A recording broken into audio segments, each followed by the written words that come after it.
students, we'll be continuing with our previous lecture, Perio-Aesthetic Surgery, and in that we'll be discussing gingival recession today. What is gingival recession? The area of crown or the area of tooth that is being exposed. So in gingival recession, the marginal gingiva, it has moved apically and the root surface is getting exposed. Coming on to the definition, gingival recession is defined as apical shift of marginal gingiva causing the exposure of root surface of a tooth. So there will be apical shift of marginal gingiva which lead to the exposure of root surface. It is the most common and undesirable condition of gingiva. Recession can be, so classification of recession is visible and hidden.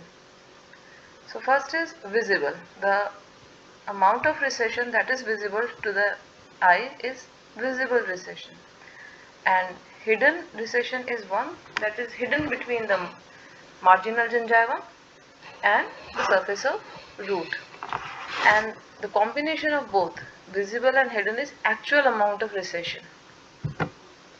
It is further classified as localized and generalized. When only single tooth is involved, this is localized. When multiple teeth are there, then it is generalized. Classification, there are so many classification of gingival recession. So we will be discussing the one that was given by P.D. Miller in 1985. According to that, class 1 recession, marginal tissue recession not extending to mucogingival junction. So in this, the marginal tissue recession, it will not extend till mucogingival junction, and no loss of bone and soft tissue will be there. As you can see in this picture, the marginal tissue recession, it has not extended to mucogingival junction. So this is class 1. Now coming on to the class 2, marginal tissue recession extend to or beyond mucogingival junction. So this is the marginal gingiva, it has extended till the mucogingival junction. See, this is the mucogingival junction, it is clearly visible, mucogingival junction.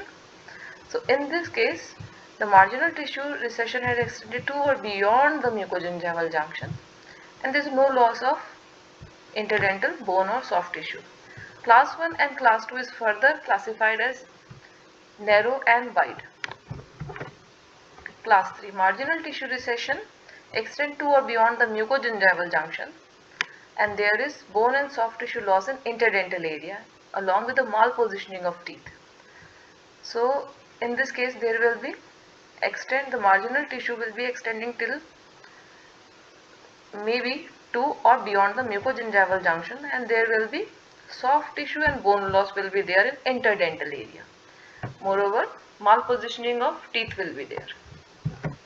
Coming on to the class 4, marginal tissue recession extend to or beyond the mucogingival junction, same condition. The recession is extended till mucogingival junction. There is severe bone and soft tissue loss. The bone loss, it will be very severe as compared to the class 3. And severe malpositioning of teeth will be there. So see the word, new word that is introduced is severe. In class 4, severe soft tissue and bone loss in interdental area and severe malpositioning of teeth. Now coming on to the next classification that was proposed by Atkin and Sullivan. According to that, the recession is further classified as shallow narrow, shallow wide, deep narrow and deep wide. Various index for recession has been proposed. So you can write down anyone, Smith index of recession, Norland and Turner, Cairo, or either given by Ashish Kumar. So what is etiology of gingival recession? Why gingival recession is there? It is first related to age, second, faulty tooth brushing technique, tooth malpositioning, gingival inflammation, abnormal frenal attachment, and either due to trauma from occlusion.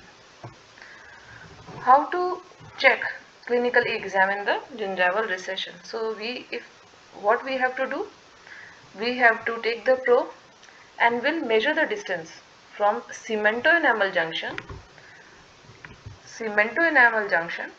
to the marginal gingiva. So we'll measure the distance from cemento-enamel junction till the marginal gingiva. So this is gingival recession. What is clinical significance of gingival recession? Basically, exposed root surface, the root surface that is exposed to the oral cavity, it is very susceptible for caries or sensitivity because of the exposed dentinal tubules that are there. Hyperemia of pulp may be there because of the exposed root surface. Interproximal recession create oral hygiene problem resulting in more of plaque accumulation. And the clinical appearance, the long clinical tooth. So there is unaesthetic appearance of the tooth. So clinical, the tooth in which recession is there, it will appear clinically long as compared to the adjacent tooth. So consequences, aesthetic, the appearance of tooth become unattractive. As we have already seen, the length of the crown will look longer as compared to the adjacent tooth. Gingival bleeding and plaque retentive area will be there. So more of plaque retention, more of inflammation, and further more of gingival recession will be there. Hypersensitivity will be there. The risk of caries will be there on the exposed root surface. So what will be the treatment? The treatment will be classified under non-surgical and surgical treatment. So we'll be discussing treatment in our next lecture. Thank you so much.